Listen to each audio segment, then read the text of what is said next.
Hello साथी, good evening सभी मेरे प्यारे साथियों को। तो साथी कैसे हो आप सब?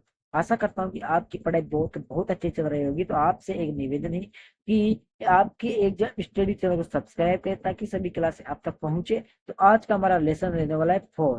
कौन सा नंबर का? फोर्थ नंबर का रहने वाला है कैमरे में बंद अपाइच। इसके बारे में आज हम इसे लेसन में पढ़ेंगे साथी। क्लियर हुआ? सबसे पहले कवि परिचय देखेंगे, फिर पाठ का सार भी देखेंगे साथी। छह बजे क्लासे आपकी रेडी रहती है और पार्ट नंबर 1 आपका रहने वाला है। तो शुरू करते हैं क्लास को। क्लास शुरू करने से पहले आपसे छोटी सी रिक्वेस्ट है कि एग्जाम स्टडी चैनल को सब्सक्राइब करें। आपके भाई बहन को भी जरूर बताएंगे। सबसे पहले कवि परिचय देखेंगे। तो इनका क्या नाम है? रघुवीर सहाय है। ओके साथियों, तो जीवन परिचय पढ़ लेते हैं। जीवन परिचय इसलिए पढ़ते हैं ताकि पाठ का में ज्ञान हो जाए कि कौन सा कौन लेखन है उनके। ओके साथियों, रघुवीर सहाय जीवन परिचय है कि रघुवीर सहाय समकालीन हिंदी कविता के संवेदनशील कवि हैं। ओके, बहुत ही अच्छे कवि हैं। इनका जन्म लखनऊ उत्तर प्रदेश में सन 1929 में हुआ था। कब? 1929 में था और लखनऊ के उत्तर प्रदेश में हुआ था साथियों। इनकी संपूर्ण शिक्षा लखनऊ में हुई। कहाँ पर? लखनऊ में। वहीं से इन्होंने अंग्रेजी साहित्य में एमए किया। प्रारंभ में ये पेश से पत्रकार थे। कौन से पेशे? इनकी खुद के पत्रकार थे। इन्होंने पत्रिका अखबार में सहायक संपादन के रूप में काम किया। फिर ये आकाशवाणी के समाचार में भाग रहे। आकाशवाणी समाचार का मतलब होता है कि जो लाइव होता है उस पत्रकार में इन्होंने काम किया। कुछ समय तक हैदराबाद से निकलने वाली पत्रिका कल्पना और उनके बाद दैनिक नवभारत टाइम्स तथा दिनमान से संबंधित नहीं था। दिनमान इनके बारे में मैंने आपको पहले बता दिया। साहित्य सेवा के कारण इन्हें साहित्य अकादमी पुरस्कार से सम्मानित किया गया। इनका देवावसान सन 1990 दिल्ली में हुआ था। कब हुआ था साथियों? 1990 में हुआ था और दिल्ली में हुआ था। क्लियर हुआ? अब इनकी रचनाएं भी देख लेते हैं। रघुवीर सहाय नई दिल्ली के कवि हैं। कहाँ के?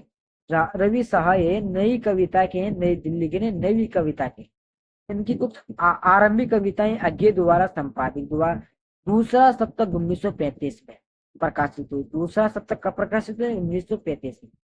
इनके महत्वपूर्ण काव्य संकलन है सीढ़ियों पर धूप में, आत्महत्या के विरोध, हंसो हंसो जल्दी हंसी, कहीं हंसो हंसो जल्दी हंसो, लोग भूल गए हैं, आदि है। काव्यगत विशेषणा में रघुवीर सहाय ने अपने काव्य में आम आदमी की पीड़ा व्यक्त की है। यह सटोत्तरी काव्य लेखन के शक्ति प्रतिगीशील व चेतना संपन्न तरता का है। इन्होंने सड़क, चौराहा, दफ्तर, अखबार, संसद, बस, रेल और बाजार की बेलोस भाषा में कविता की। कौन सी में? बेलोस की भाषा होती है साथियों। इस भाषा में भी इन्होंने कविताएं लिखी है साथियों। अलग अलग तरह की कविता और अलग अलग भाषाओं में लिखी है। ओके साथियों, अगला ये है हमारे पास कि गरीब मोहल्ले के चरित्रों पर भी कविता लेकर इन्होंने हमारी चेतना को स्थायी नागरिक का बनाया। गरीब मोहल्ले की चित्रों पर कविता लेकर स्थायी नागरिक का बनाना का मतलब है कि भर की जो भेदभाव होते हैं उनको स्थायी नागरिक बनाना, यानी कि उसको भी बहुत अच्छी तरीके से शिक्षा के प्रधान रूप में बताया है साथियों।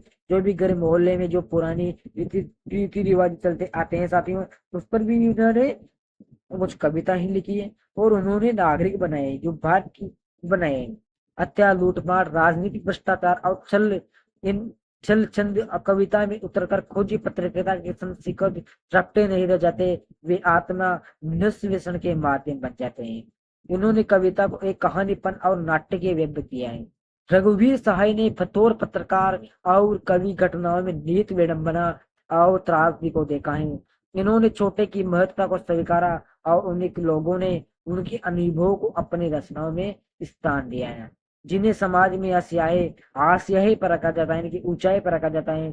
इन्होंने भारतीय समाज में ताकतवारों की अवरती हैसियत सतह खिलाफ भी साहित्य और पत्रिका के पाठकों का ध्यान खींचा। यानी कि जो समाज है, भारतीय समाज है, उसमें जो ताकतवर बड़े लोग हैं उनके ऊपर भी उनकी हैसियत दिखाई है, उनके ऊपर भी पत्रिका बढ़ाई है, कहानियां लिखी हैं, कविताएं लिखी हैं, अपने साहित्य में उनका विवरण लिखा है और उनका ध्यान खींचा, यानी कि उनकी औकात दिखाई है। क्लियर हुआ? अगला है भाषा शैली। तो देखो साथियों, रघुवीर सहाय ने अधिकतर बातचीत की शैली में लिखा है। कौन सी? बातचीत की शैली में। ये अनावश्यक शब्दों का प्रयोग से बचते हैं, यानी कि किसी भी गलत शब्द पर गलत इन शब्दों का प्रयोग नहीं करते हैं। बिना बात किसी अलग शब्द का प्रयोग नहीं करते हैं। अलग शब्दों से ये बचते हैं, बिना काम के शब्दों से।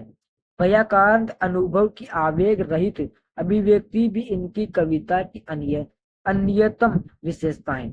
अन्यतम यानी कि न्यूनतम नहीं है, अन्यतम अनंत तक की विशेषताएं। इन्होंने कविताओं में अनंत साधारण तथा अनन्यास से प्रतीत होने वाली शैली में समाज की दारुण विडंबनाओं को व्यक्त किया है।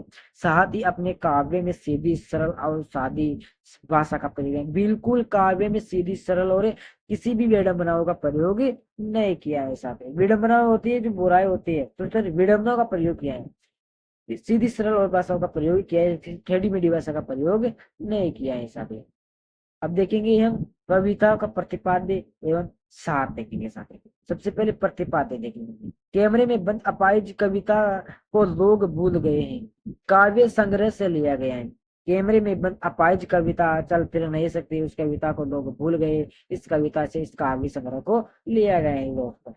इस कविता में कवि ने शारीरिक चुनौती को झेल रहे व्यक्ति की पीड़ा को साथ साथ दूरसंचार माध्यमों के चरित्र को भी रेखांकित किया है। साथ ही कविता में शारीरिक चुनौती यानी जो शरीर से झेल रहा है, शरीर की बीमारी से झेल रहा है, उसकी चुनौती को भी पीड़ा के माध्यम से, अपने दूरसंचार के माध्यम से उन्होंने व्यक्त किया है, साथ ही रेखांकित किया है।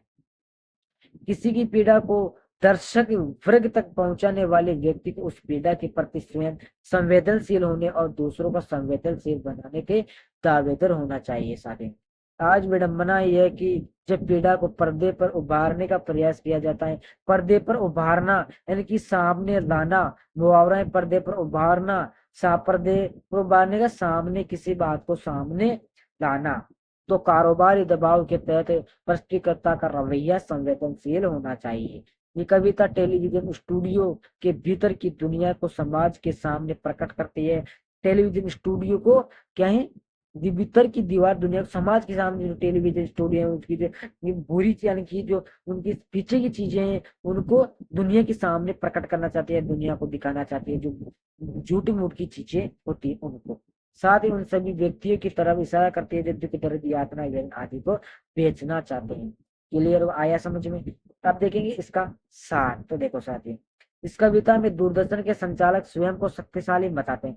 दूरदर्शन के संचालक यानी कि जो टीवी टेलीविजन होते हैं, समाचार पत्र होते हैं, उनके संचालक यानी उनके चलाने वाले उनको शक्तिशाली मानते हैं कि हम ही हैं संसार में, वो कुछ हमारे आगे कुछ नहीं है।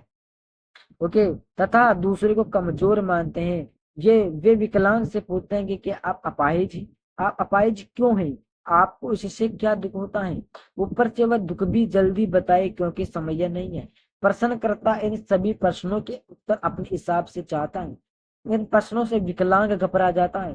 प्रश्नकर्ता अपने कार्यक्रम को रोचक बनाने के लिए उसे रुलाने का कोशिश करता है। ऐसा समझिए, जो टेलीविजन समाचार पत्र वाले होते हैं, जो विकलांग व्यक्ति होता है, नर्वस व्यक्ति होता है, कमजोर व्यक्ति होता है, उसको बार बार सब पूछते हैं आप कमजोर क्यों हैं, आप अपाहिज क्यों हैं, आप कमजोर कैसे हो, आप इतने घबराए हुए कैसे हो, आप इतनी कमजोर, ताकि वो रोए और वो अपने समाचार पत्र में कुछ अलग ही रोज बता सके कि हमने इससे प्रश्न पूछा है और ये रोने लगे बहुत करेंगे।